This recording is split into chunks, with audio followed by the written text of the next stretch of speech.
할렐루야.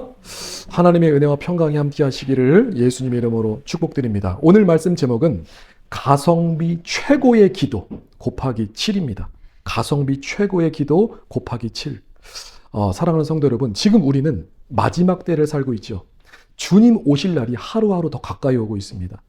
시계를 거꾸로 돌려가도 시간은 계속해서 흐르고 있어요. 그러니까 휴거의 때가 점점 가까이 오고 있다는 거예요.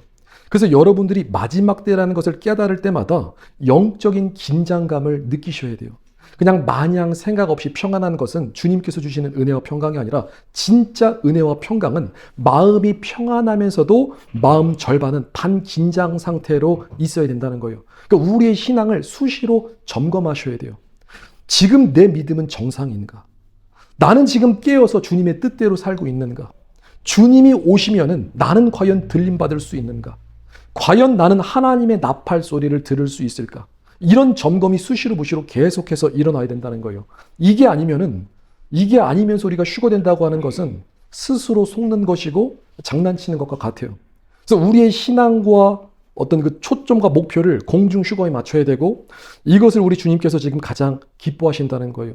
휴거되어서 들림받는다는 것이, 그러니까 구원받는 것과 휴거되는 것이 동일한 거예요. 구원 따로 휴거 따로가 아니라 구원받고 우리는 휴거돼야 될 줄 믿습니다. 자, 휴거되지 않으면은 이 땅에 남겨지면 어떤 역사가 있냐면은, 우리 주님께서, 예수님께서 마태복음 24장 22절에 그 날들을 감하지 아니하면은 모든 육체가 구원을 얻지 못할 것이나 그러나 택하신 자들을 위하여서 그날을 감하시리라. 창세 이후로 전무후무한 가장 큰 환난을 경험해야 되는 거예요. 그날의 환난이 얼마나 무서운지 주님도 말씀하시는 거예요. 창세 이후로 이런 환난이 없다. 그래서 주님께서 택하신 자들을 위해서 그날을 감하시는데 그날이 바로 휴거의 날이라는 거예요. 그래서 우리는 이 땅에 남겨지면 안 되고 하나님의 뜻대로, 하나님의 부르심대로, 하나님의 말씀대로 순종해서 다 들림받아야 될 줄 믿습니다. 마지막 때 휴거 열차 못하면은 큰일 나는 거예요. 지금은 마지막 때, 특별히 미혹의 때라서 그 누구의 구원도 장담할 수가 없는 거예요. 왜냐하면 원수 마귀가 24시간 365일 우리의 마음을 흔들기 위해서 열심히 노력하고 있기 때문에 오늘 우리도 주님을 붙잡는 데 전심전력 최선을 다해야 된다는 거예요. 그래서 우리가 기도하지 않고는 하나님 나라에 올라갈 수 없는 게, 기도는 우리가 주님을 붙잡는 거예요. 기도는 내가 하나님 붙잡는 거예요. 우리가 말씀을 붙잡는 게 기도라는 거예요. 그래서 오늘 가성비 최고의 기도, 그러니까 주님께서 알려주신 최고의 기도로 주님을 붙잡으라는 거죠. 자, 우리는 마지막 때 어디에 집중해야 될까요? 들림받아서 올라가는 데 집중해야 되고, 우리 각자, 여러분들이 그 개인의 삶에서 말씀과 기도 생활에 집중하셔야 돼요. 말씀에 창념해서 하나님의 말씀을 깊이 묵상하고 되새기는 일에, 그리고 기도함으로 주님 붙잡는 일에 정말 전심전력으로 최선을 다해야 된다는 거예요. 지금은 옆에 막 좌우 옆에 누구 다른 사람 신경 쓸 때가 아니라 내 코가 석자이기 때문에 오지랖 부리고 이럴 때도 아니에요. 내가 중요한 거예요. 내가 잘해야 되고 내가 올라가야 된다는 거예요. 천국은 누가 가나요? 천국은 거룩한 자가 가죠. 그럼 우리를 거룩하게 만들어주는 것이 말씀과 기도라는 거예요. 디모데전서 4장 5절에 하나님의 말씀과 기도로 거룩하여짐이니라. 그러니까 말씀과 기도 없이는 절대로 우리가 거룩해질 수도 없고 구원이 없는 거예요.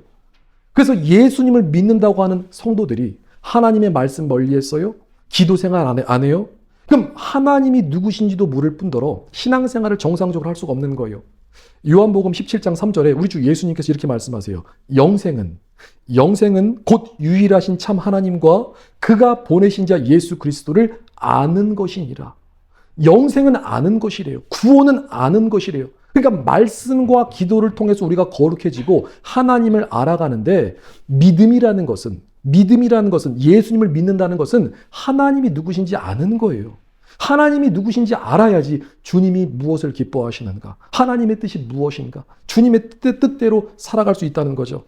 근데 우리 인간이 얼마나 약하고 또 여리고 또 연약하고 얼마나 또 악한지, 우리가 지금은 마지막 때이기 때문에 여러분들의 삶에서 하루 기도를 쉬고 하나님의 말씀을 먹지 않으면은 우리 마음이 냉랭해져요. 마음이 허해지고 귀신의 소리가 들려오는 거예요. 언제 어떻게 어떤 방법으로 넘어질지 모르는 시대가 지금 이 시대라는 거예요. 그래서 지금 이 시대는 우리가 이 교회에서 말할 때 이 마귀의 존재를 빼놓고서는 신앙생활에 대해서 말할 수가 없어요. 그 무슨 말이냐면은 마귀가 지금 모든 영역에서 활동하면서 우리를 공격하고 있는데 사람들을 죄악의 올무로 다 걸어놓고 있어요. 그러니까 그 어느 때보다 죄짓기 쉬운 때를 살아가고 있다는 거예요. 그러니까 마귀가 할 수만 있다면은 믿는 사람 한 사람이라도 더 넘어뜨리기 위해서 온갖 악한 생각과 오해와 갈등 만들고 미혹해서 사람을 속인다는 거예요. 그래서 우리가 말씀과 기도 생활 게을리하면은 마지막 때는 천국 갈 생각을 하지 말아야 돼요. 지금 우리는 죽느냐 사느냐의 기로에 와 있다는 거예요. 왜냐하면 휴거는 결코 아무나 되는 것이 아닌데 말씀 생활, 기도 생활을 게을리했다는 것은 휴거 준비가 안 돼서 주님 나라 올라가고 싶어도 못 올라가는 거예요. 그럼 이 땅에 남겨지면은 그렇죠, 환란을 경험해야 되는 거예요. 환란을 이겨낼 수가 없다는 거죠. 어렵다는 거죠. 초대교회가 가장 고대하고 있던 이 공중 휴거의 기회가 지금 우리에게 넘어오는 거예요. 그러니까 우리는 사실 이 공중 휴거는 최고의 축복이고 최고의 영광인데 이 엄청난 영광의 기회를 우리가 누릴 것인가? 그러니까 최고의 영광, 최고의 축복을 누릴 것인가? 아니면 이 땅에 남겨져서 정말 처참한 삶을 살아갈 것인가? 그러니까 지금은 가운데가 없어요. 둘 중에 하나예요. 하나님 앞에 정말 전심전력해서 믿음의 삶을 살아가시든가 아니면은 적당히 신앙생활 대충 하시다가 그냥 세상 사람이랑 똑같이 살다가 그렇죠. 그렇게 되는죠. 그래서 우리는 지금 전심전력해서 우리의 신앙을 점검하고 최단 시간 안에 영적인 진보와 성장을 이루어야 되는데 그래서 우리가 예배는 여러분들 편하게 드리시면 안 돼요. 오늘 여러분들 예배 오셨을 때 예배 드리는 자세와 태도가 오늘 내가 주님을 꼭 경험하리라. 내가 오늘 진짜 있는 힘껏 목청을 높여서 주님의 이름 한번 불러보리라. 그런 다짐을 가지고 이 자리에 오셨어야 돼요. 뭐 영화 보는 것처럼 드라마 보는 것처럼 그냥 예배를 본다 이런 게 아니라 예배는 나를 하나님께 드리는 거예요. 여러분들의 전심전력해서 내 마음과 뜻을 완전히 꺾고 하나님의 뜻대로 살아가겠노라. 하나님의 성령님을 힘입어서 주님 나를 주님 앞에 의탁드리고 맡겨드립니다. 주님 나를 인도해 주세요. 나에게 생명 주시고 나에게 구원을 주세요. 나를 드리는 게 예배라는 거예요. 오늘 여러분들이 예배의 그 자세와 태도가 정말 오늘 이 기도가 형식적인 어떤 기도회가 아니라 단 한 번의 예배를 드리더라도 하나님 앞에 전심전력하여 나를 드릴 때 하나님께서 그 모습을 다 보고 계세요. 다 위로하시고 여러분을 다 보고 계세요. 그리고 어느 날 갑자기 하나님의 은혜가 임하는 거예요. 주님께서 깨어있다는 것에 대해서 말씀하실 때, 자, 어떤 사람이 깨어있는 사람이냐면 마지막 때를 아는 것으로는 부족해요. 지금이 마지막의 마지막 때입니다. 이걸 안다고 깨어있는 게 아니라 깨어있다는 것은 하나님의 은혜를 입은 사람인데 하나님의 은혜를 입은 사람은 하나님의 일에 전심전력하는 사람이 깨어있는 사람이에요. 주님이 오실 날이 코앞인데 전심전력해서 우리 신앙을 점검해야죠. 그 사람이 껴있는 사람이에요. 디모데전서 4장 15절 말씀에 이 모든 일에 전심전력하여 너희의 성숙함을 모든 사람에게 나타내라. 전심전력해서 우리가 신앙생활 해야 된다는 거예요. 그럼 아직 덜 깨어난 사람은 어떤 사람이냐? 휴거에 대한 간절함과 사모함이 덜해요. 전심전력하지 않아요. 신앙생활이 미지근해요. 주님은 뜨겁든지 차든지 하라고 그랬죠. 둘 중에 하나예요. 정말 전심전력 다 하든가 아니면은 그쵸, 낙동강 오리알이 되든가. 사랑하는 성도 여러분, 마지막 때는 우리가 이 기도하는 데 특별히 전심전력해야 될 줄 믿습니다. 기도는 하나님과 하나님의 말씀을 붙잡는 것인데 그래서 기도는 생명줄이라는 거예요. 기도가 뭐라고요? 기도가 생명줄이에요. 주님 붙잡는 거예요. 주님 나를 구원하여 주옵소서. 주님 나를 불쌍히 여겨 주옵소서. 그래서 기도가 막히면은 그 인생이 끝난 거예요. 근데 기도가 열려야지만 그 영혼이 사는 거예요. 근데 의외로 많은 사람들이 기도가 닫혀 있어요. 왜 기도가 닫혀 있을까요? 기도를 안 하니까 닫히죠. 또 기도를 적당하게 하니까 그렇죠. 우리는 전심전력해서 하나님 앞에 기도해야 될 줄 믿습니다. 오늘 본문 말씀에 예레미야 29장 말씀 11절에 여호와의 말씀이니라. 너희를 향한 나의 생각을 내가 안 하니. 하나님께서 우리를 향한 하나님의 생각과 하나님의 뜻을 말씀하시는데 평안이요 재앙이 아니니라. 너희에게 미래의 희망을 주는 것이니라. 하나님의 본심은 너희를 향한 하나님의 생각과 마음은 재앙이 아니라 평안이래요. 미래의 희망을 주는 것이래요. 하나님의 뜻은 우리가 잘 되는 거예요. 디모데전서 2장 4절 말씀에 하나님은 모든 사람이 구원받으며 진리를 아는 데 이르기를 원하시느니라. 하나님 우리가 모두가 구원받고 진리를 알고 그 영혼이 잘 되기를 원하신다는 거예요. 이게 주님의 뜻이에요. 근데 주님의 뜻과 우리의 뜻이 다르면 될까 안 될까요? 안 된다는 거죠. 하나님의 뜻과 우리의 뜻이 맞아야 돼요. 그게 믿는 거예요. 그래서 하나님의 뜻대로 살아가는 사람이 정말 믿음의 사람인데 우리의 힘으로는요. 내 힘으로는 하나님의 뜻으로 살 수가 없어요. 신앙생활은 여러분 의지로 하는 게 아니에요. 이성도 아니고 감성도 아니고 신앙생활은 믿음으로 하는 거예요. 그리고 그 믿음은 하나님의 능력으로 하는 거예요. 그래서 성령님이 도와주셔야 되는데 그래서 우리가 말씀과 기도 없이는 신앙생활 할 수 없고 정말 하나님의 뜻대로 여러분들이 살고 싶다면은 우리는 이렇게 기도하라는 거예요. 어떻게 기도하라고요? 12절부터 13절 보니까 너희가 내게 부르짖으며 내게 와서 기도하면 나에게 부르짖으래요. 하나님께 부르짖어 기도하래요. 그리고 하나님 앞에 와서 기도하면은 내가 너희들의 기도를 들을 것이요. 이거 엄청난 은혜 아닌가요? 하나님이 우리의 기도를 들어주신대요. 전능하신 하나님께 창조주께서 우리의 기도를 들어주신대요. 근데 부르짖는 게 어렵냐고요. 부르짖으면 죽어요? 많은 사람들이 부르짖는 기도를 못해요. 주의 이름을 못 불러요. 우리가 아빠, 아버지, 어머니 부르잖아요. 우리 하나님의 이름을 부를 수 있어야 된다는 거예요. 내가 하나님의 자녀라면은 주의 이름을 부를 수 있어야 된다는 거예요. 주의 이름을 부르기만 하면은 하나님께서 듣고 응답하시고 도와주신다는 거죠. 13절에 온 마음으로 나를 구하고 나를 찾으라. 그러면은 나를 찾으요? 그럼 나를 만나리라. 너희가 온 마음으로 나를 구하면.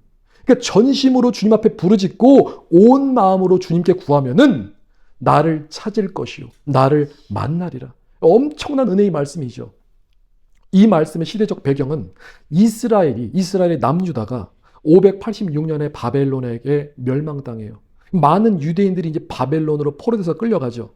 눈물의 선지자 예레미야가 바벨론으로 끌려간 포로들에게 하나님의 말씀을 편지로 보냈는데 그 편지가 바로 오늘 예레미야 29장 말씀이에요. 그러니까 예레미야의 사역은 하나님의 선지자로서 남유다의 멸망을 예언하고 백성들에게 회개를 촉구하는 거예요. 그래서 오늘 말씀의 핵심은 회개와 기도의 중요성을 강조하는 말씀이에요. 그러니까 전심으로 돌이켜서 주님의 이름을 부르고 주님을 찾고 주님을 만나라는 거예요. 주님을 경험하고 주님을 만나야 된다는 거예요.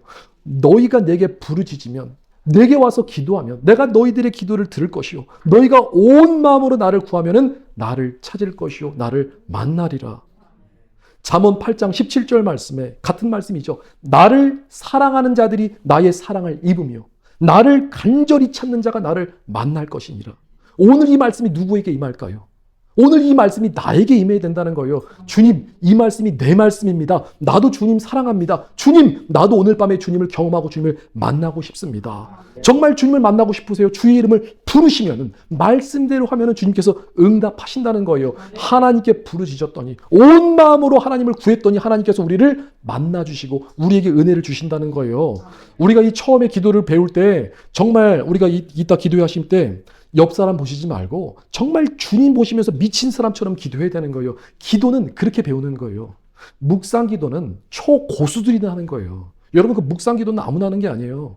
묵상 기도는 영이 열린 초고수들이 하는 거지 우리가 처음에 기도에 입문했을 때는 정말 그냥 주의 이름을 계속해서 부르고 외치고 부를 때 우리 안에 있는 악한 것들 더러운 것들이 다 나가요. 그리고 하늘문이 열리고 그 안에 하나님의 성령께서 임하시는 거예요.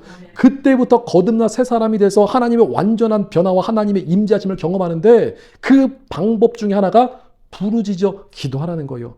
가성비 최고의 기도가 우리는 지금 하나님 앞에 부르짖어야 될 때라는 거예요. 지금은 묵상 기도의 시대가 아니라 하나님 앞에 간절히 부르짖어서 주여 나를 불쌍히 여기시고 주님 나를 기억하시고 하나님 내 자녀들, 내 가정, 내 식구들, 내 이웃들 주님 불쌍히 여겨 주옵소서. 한 사람을 통해서 그 주변에 있는 많은 영혼들에게 생명의 빛이 들어가는 거예요. 그래서 우리는 하나님 앞에 간절히 기도해야 된다는 거예요. 예수님 어떻게 기도하셨나요?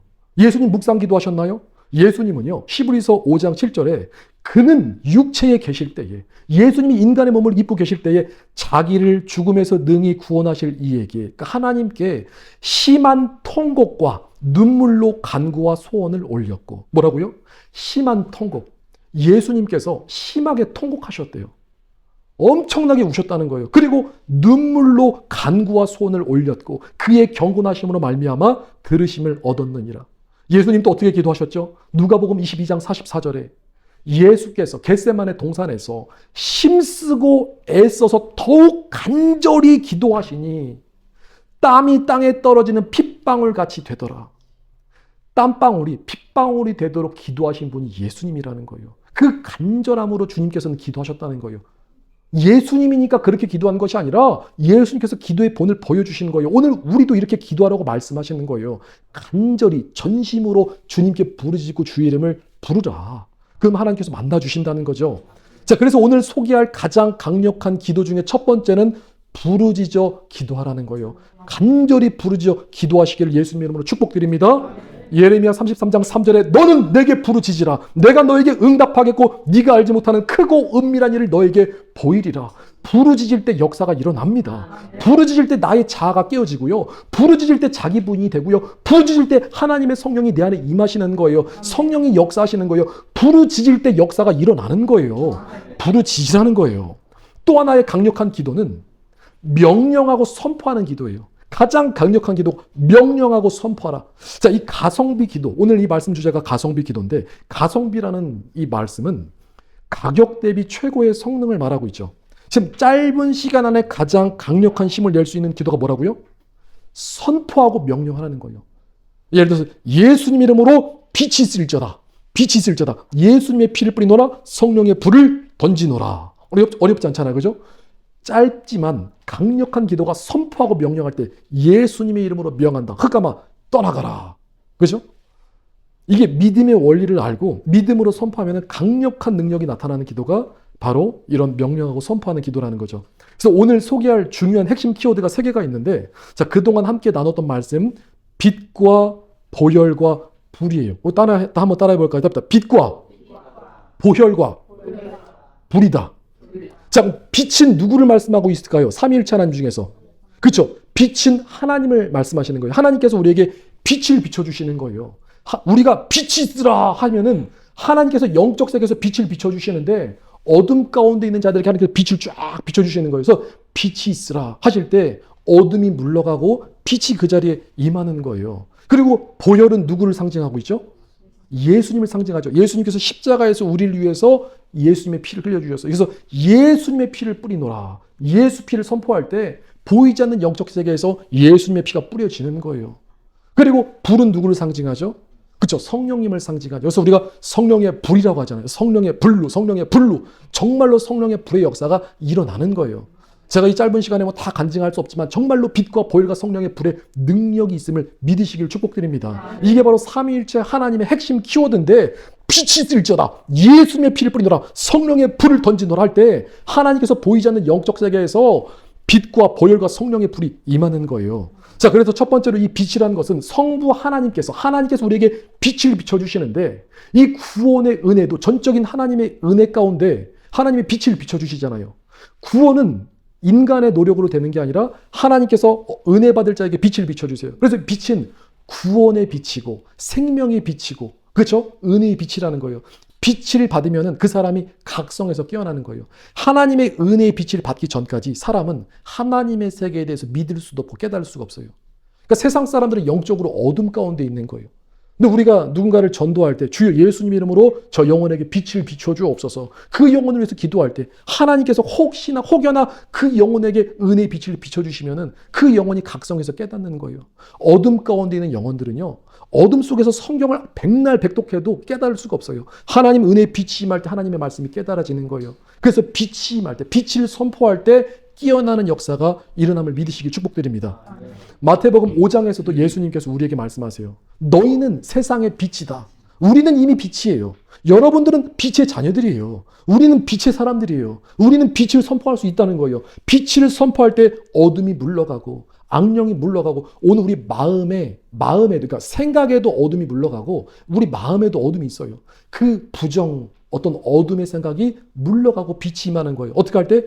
빛을 선포할 때 빛이 있을지어다. 주여 마음과 생각에 빛이 임하게 하여 주옵소서. 내 자녀에게, 내 가정에게, 내 남편에게, 내 아내에게 예수님 이름 내 가정에, 내 교회에, 내 나라에, 내 민족에 빛이 있을지어다. 빛이 있을지어다. 빛이 있을지어다. 선포할 때 어둠이 물러가는 역사가 있을 줄 믿습니다. 고린도후서 4장 6절에도 어두운 데서 빛이라 하셨던 하나님께서 예수 그리스도에 있는 하나님의 영광을 아는 빛을 우리 마음에 비추셨느니라. 사도 바울도 예수님 핍박하고 예수님, 그쵸, 복음 전하는 사람 잡으러 다니다가 다메섹 선상에서 빛을 봤잖아요. 빛을 받고 바뀌게 되잖아요. 그 빛이 바로 오늘 우리가 선포하는 빛이라는 거죠. 빛을 선포할 때 빛의 역사가 일어난다는 거죠. 자, 빛은 또 하나 빛은 또 하나 지혜를 상징해요. 지혜. 지혜의 세 가지 요체가 있는데 혹시 아세요? 지혜의 세 가지 요체.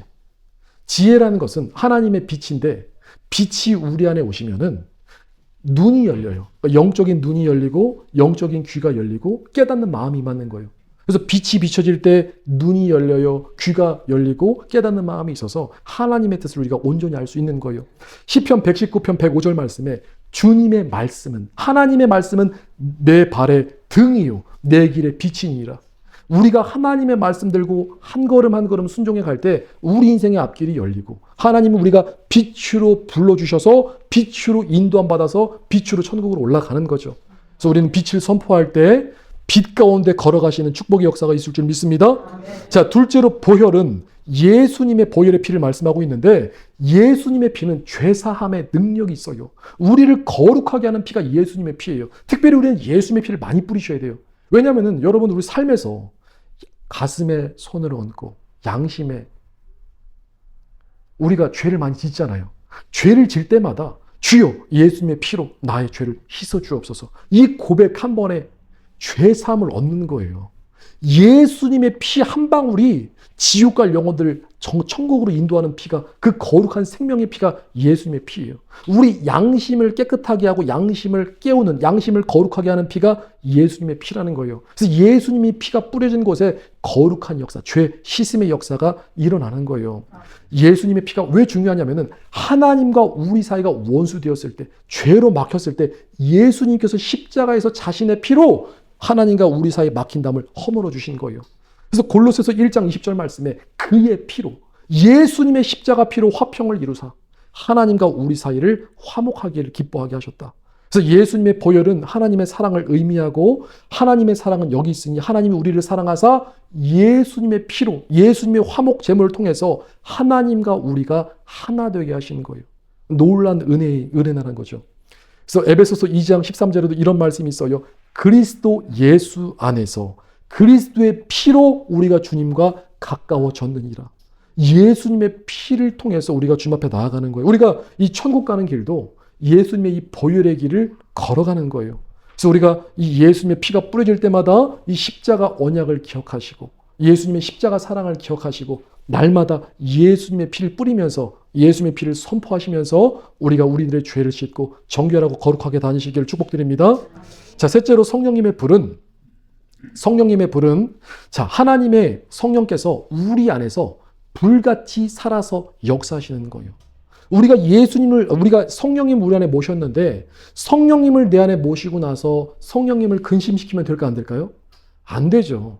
성령님을 근심시키지 말고 성령께서 내 안에서 기뻐하시면서 살아 역사할 수 있게끔 우리가 그 자리를 비켜드려야 돼요. 그러니까 성령님의 불이 역사해야 된다는 거예요. 그래서 이 성령의 불이라는 것은 말씀의 활성화를 말하는데 말씀의 활성화라는 것은 하나님의 말씀이 살아 역사하는 거예요. 그러니까 하나님의 말씀이 실제가 되는 거예요. 하나님의 말씀이 실제가 돼서 그거 아세요? 모든 계시와 은사와 권능과 치유와 축사 이 모든 것은 다 말씀 사역이에요. 말씀 안에 있는 거예요. 그러니까 뭐 치유하는 분이 따로 있고 뭐 축사하는 분 따로 있고 그분들 뭐 은사가 임해서 있을 수 있는데 여러분들도 동일하게 할 수 있는 거예요. 우리가 예수님의 이름으로 하나님의 말씀을 받들어서 그대로 믿고 선포하면 역사가 일어나는 거예요. 이게 말씀이 활성화가 되었다. 말씀이 실제화가 되었다. 누가 하신다고요? 성령의 불로 하나님께서 역사하신다는 거죠. 성령의 불같이 불이 형체가 없잖아요. 불은 살아서 움직여요. 이글 불타잖아요. 하나님의 성령의 불이 살아서 역사하는 거예요. 그래서 성령의 불을 선포하면은 영적인 세계에서 원수마귀가 뜨거워서 견디지 못하고 마귀가 발악하면서 쫓겨가는 거예요. 그래서 영적 세계에서 성령의 불을 선포하면은 원수마귀가 진짜 견디지 못하고 뛰어나가요. 여러분들이 그래서 기도할 때 간절히 부르짖어 기도할 때 주여 성령의 불로 외칠 때 정말 여러분들 안에 있는 더러운 귀신마귀 악령들이 쏟아져 나오는 역사가 일어나고 그 안에 하나님의 성령께서 임재하는 역사가 있다는 거죠. 자, 그래서 이 빛과 보혈과 이 불의 우리가 원리를 알았어요. 아, 그렇구나. 빛은 하나님이시고 보혈은 예수님이시고 불은 성령님이시구나. 그러면 삼위일체 하나님의 이 키워드 핵심 원리를 우리가 믿음으로 믿고 여러분들이 선포할 때 역사가 일어난다는 거죠. 그 외에도 뭐 성령의 기름이 있고 성령의 바람이 있고 예수님의 이름이 있지만, 자, 중요한 건 우리가 이 키워드의 말씀을 여러분들이 믿고 사용하면 할수록 점점 더 강력해집니다. 자, 우리가 운동할 때 처음 운동하면 어떻게 되죠? 처음 운동할 때는 모르는데 운동을 계속하면 근육이 점점 강해지잖아요. 헬스장 한 1개월 다니다가 뭐 6개월, 12개월, 1년 넘어가면 몸이 좋아지는 게 보이잖아요. 기도도 마찬가지예요. 기도도 우리가 하면 할수록 더 강력한 역사가 일어나는 거예요. 계속해서 쓸 때, 사용할 때 말씀이 활성화, 말씀이 실제화가 된다는 거죠. 자, 그래서 정리하자면은 하나님의 빛을 선포하고 예수님의 피를 뿌리고 성령의 불을 던지라는 거예요. 그리고 마지막 때 반드시 꼭 필요한 이 세 가지 요소가 지혜가 필요하고요. 하나님의 사랑이 필요하고 권능이 필요한데, 지금 말씀드린 이 세 가지 빛과 보혈과 성령의 불이, 자, 빛은 지혜를 상징한다고 그랬죠. 그러면 예수님의 피는 뭘 상징하고 있죠? 하나님의 사랑을 상징하는 거죠. 예수님께서 십자가에서 사랑을 주셨다. 그래서 빛은 지혜를 상징하고 십자가에서 예수님께서 우리에게 사랑을 주시고, 또 불은 뭐예요? 권능과 능력이에요. 우리가 마지막 때 권능과 능력이 없으면은 원수 마귀가 나를 공격하는 걸 알아요. 아는데도 기도로 대적할 힘이 없으면은 원수 마귀에게 끌려가는 거예요. 그래서 우리는 빛과 보혈과 성령의 불을 계속해서 선포하고 나아갈 때 어둠의 역사가 무너지고 승리하는 역사가 있을 줄 믿습니다. 삼위일체 하나님께서 마지막 때 가장 안전한 안전장치 키워드를 주셨는데, 그것이 바로 빛과 보혈과 성령의 불이라는 거예요. 그러니까 빛과 보혈과 성령의 불이 삼중막이라고 아시죠? 하나님께서 여러분들을 보호하실 때 빛으로 감싸시고 보혈의 피로 감싸시고 성령의 불로 감싸시는 거예요. 그러니까 원수마귀가 범적도 못하는 거예요. 그러니까 빛과 보혈과 성령의 불로 여러분들 이 성령의 전신갑주도요, 빛의 갑옷이고요, 불의 갑옷이고 성령의 불이 갑옷이 복합적으로 불타오르는데 원수마귀가 건들 수가 없는 거예요. 그러니까 마지막 때 우리가 이 성화의 길을 완주하기 위해서는 빛과 보혈과 성령의 불, 이 키워드의 말씀을 날마다 선포하라. 아멘이시죠? 그리고 오늘 가성비 최고의 기도 우리 곱하기 7이라고 그랬는데, 이 7이라는 것은 7번 선포하고 7번 명령하라는 거예요. 자, 왜 7이냐? 7 축복의 원리가 있어요. 이 7이라는 것은, 혹시 7이 어떤 것을 상징하는 줄 아세요? 7. 7은 완전한 숫자이고, 그러니까 완전한 거, 완성을 상징하죠. 그러니까 하나님의 충만한 계획을 상징하는 거예요. 그래서 제사장들이 그 손가락에 피를 찍어서 백성들에게 피를 7번 뿌려요. 레위기서 16장 19절 말씀에 또 손가락으로 그 피를 그 위에 7번 뿌려서 이스라엘 자손의 부정에서 제단을 성결하게 할 것이요. 그러니까 피를 7번 뿌리는 거예요. 그러니까 예수님의 피를 몇 번 뿌려야 돼요? 7번 뿌리라는 거죠. 7번 예수님의 피를 뿌리라. 정결 예식에서도 레위기 14장 7절에서도 나병에서 정결함을 받을 자에게 7번 뿌려 정하다 하고, 몇 번 뿌리라고요? 7번 뿌리라. 자, 순종도 몇 번 해야 될까요? 7번 순종할 때 역사가 일어나죠. 여러분 혹시 그 선지자 엘리사 시대에 나아만 장군 아시죠? 문둥병 걸렸던 나아만 장군이 그 요단강 들어가서 몸을 몇 번 담그죠? 6번 담궜나요? 6번 담궜을 땐 역사가 안 일어났어요. 7번 담갔을 때 역사가 일어났다는 거죠. 그러니까 7번 담갔을 때 역사가 일어나는 거예요. 용서도 몇 번 해야 되죠? 용서도 7번 하라는 거예요. 누가복음 17장 4절에 만일 하루에 7번이라도 너에게 죄를 짓고 7번 너에게 돌아와 내가 회개하노라 하거든 너는 용서하라. 누군가 여러분들에게 찾아와서 나를 용서해달라고 하면 여러분들 7번이라도 용서해 줘야 된다는 거죠. 찬양도 몇 번 하라고요? 찬양도 7번씩. 시편 119편 164절에 주의 의로운 귀의 규례들로 말미암아 내가 하루에 7번씩 주를 찬양하나이다. 자, 엎드림도 몇 번 엎드려야 돼요? 7번 엎드리라. 야곱이 형 에서를 만났을 때 창세기 33장 3절에 자기는 그들 앞에 나아가되 몸을 7번 땅에 굽히며 그의 형 에서에게 나아가니. 자, 또 선지자 엘리야의 기도가 몇 번째 응답을 받았을까요? 선지자 엘리야의 기도가 하늘에 비를 내릴 때, 그 아하방 시대 때 하늘에 비를 내릴 때 3년 6개월 동안 비가 안 왔을 때 7번 기도하는 거예요. 이 사안에게, 종에게 7번째 왔다 갔다 하라고. 그러니까 하늘에서 바다에서 구름이 오는 것을 보라고 해요. 근데 7번째 나갔을 때 저 바다 위에서 사람의 손바닥만한 작은 구름이 나타나는 거예요. 7번. 자, 여기서 이 일곱 번째가 의미가 절대 포기하지 말라는 거예요. 여섯 번째까지 하지 말고 일곱 번째까지 하라는 거예요. 엘리야 같은 사람도 일곱 번 기도했죠. 우리도 일곱 번 선포하고 일곱 번 기도할 때 역사가 일어남을 믿으시라는 거예요. 우리 그리스도인의 사전에 포기라는 없어요. 불가능이라는 없어요. 믿는 자에게 역사가 일어납니다. 여리고 성도요. 777로 무너진 거예요. 여호수아 6장 4절에 제사장 7명이 일곱 양각 나팔을 잡고 언약궤 앞에서 나아갈 때 일곱째 날에 그 성을 일곱 번 돌며 그 제사장들은 나팔을 불 때 그때 이제 무너지기 시작하는 거죠. 제사장 7명이 일곱 양각 나팔을 들고 일곱째 날에 일곱 번 돌았어요. 이것이 성경에 있는 숫자가 우연이 아니라는 거죠. 그리고 하나님이 우리를 연단하실 때 몇 번 연단하신 줄 아세요? 물론 많이 연단하시겠지만 시편 12장 6절 말씀에 여호와의 말씀은 순결함이요 흙 도가니에 7번 단련한 은과 같도다. 불순물이 전혀 없게 하기 위해서 완전하게 우리를 연단하신다는 거죠. 의인은 몇 번 넘어져도 일어날 수 있어요? 의인은 7번 넘어져도 다시 일어날 수 있는 거예요. 잠언 24장 16절에 대저 의인은 7번 넘어질지라도 다시 일어나려니와 악인은 재앙으로 말미암아 엎드려지느니라. 의인은 항상 일어날 수 있어요. 주님이 붙잡아 주시니까. 근데 악인은 한 번 넘어지면 못 일어나는 거예요. 자, 이처럼 성경은 이 7에 대해서 많이 말씀하고 있는데 여기는 이 7은 축복의 원리가 있다는 거예요. 7은요, 주님이 하신다는 거예요. 하나님이 역사하신다는 거예요. 우리가 7번 선포할 때 누가 하신다고요? 주님께서 역사하신다는 거예요. 그러니까 끝까지 포기하지 말고 믿음을 가지고 한번 해보라는 거예요. 할 때 역사가 일어난다는 거예요. 이것 말고도 성경에 너무나 많은데 하나님의 천지 창조도 7째 날 안식하셨고 노아의 방주에 탔던 짐승들도 정결한 짐승이 7마리씩 태우고 비는 노아 방주가 완성한 다음에 7일 후에 내리기 시작했어요.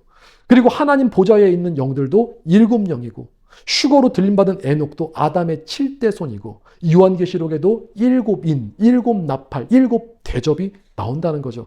그래서 우리는 주님 주신 지혜로 이것을 응용해서 사용해야 되는데 선포하고 명령하는 기도도 7번씩, 7번 감사하고 7번 찬양하고 7번 기도하고 7번 참고 7번 용서하고 7번 정신 차리고 7번 마귀를 대적하고 7번 예수님의 피 뿌리고 7번 포기하지 말고 7번 우리 영들이 깨어나야 될 줄 믿습니다. 이 원수 마귀도 7이라는 숫자를 좋아하는데 이 마귀는 하나님을 흉내를 잘 내리죠. 흉내를 잘 내요. 그래서 이 마귀도요. 이 7 귀신 들리던 사람 누구죠?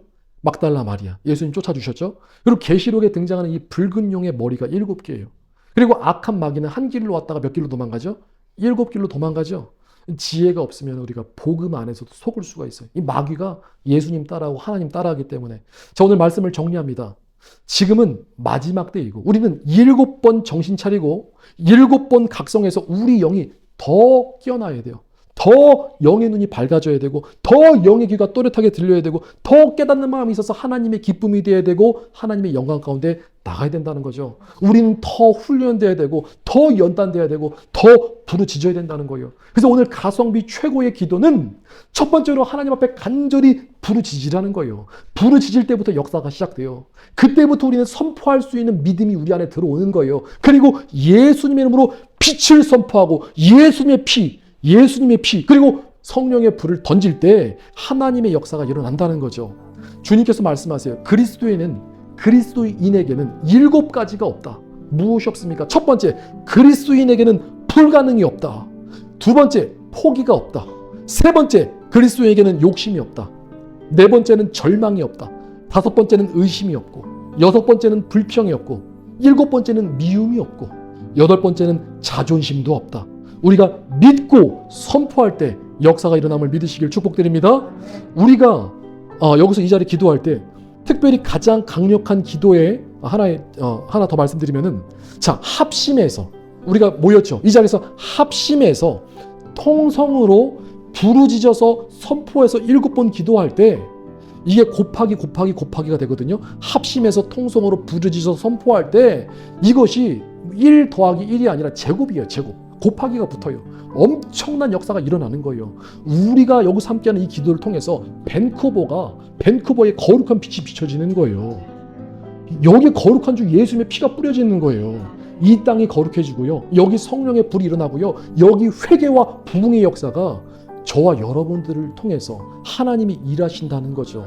그래서 오늘 우리가 합심해서 통성으로 주님 앞에 부르짖어 선포할 때 빛과 불열과 성령의 불의 역사가 있을 줄 믿습니다. 하나님 앞에 정말로 전심으로 기도할 때 오늘 이 밤에 주님을 만나는, 주님을 경험하는 귀하고 복된 밤 되시기를 예수님 이름으로 축복드립니다. 이 시간 우리가 함께 주님 앞에 기도하였으면 좋겠습니다. 하나님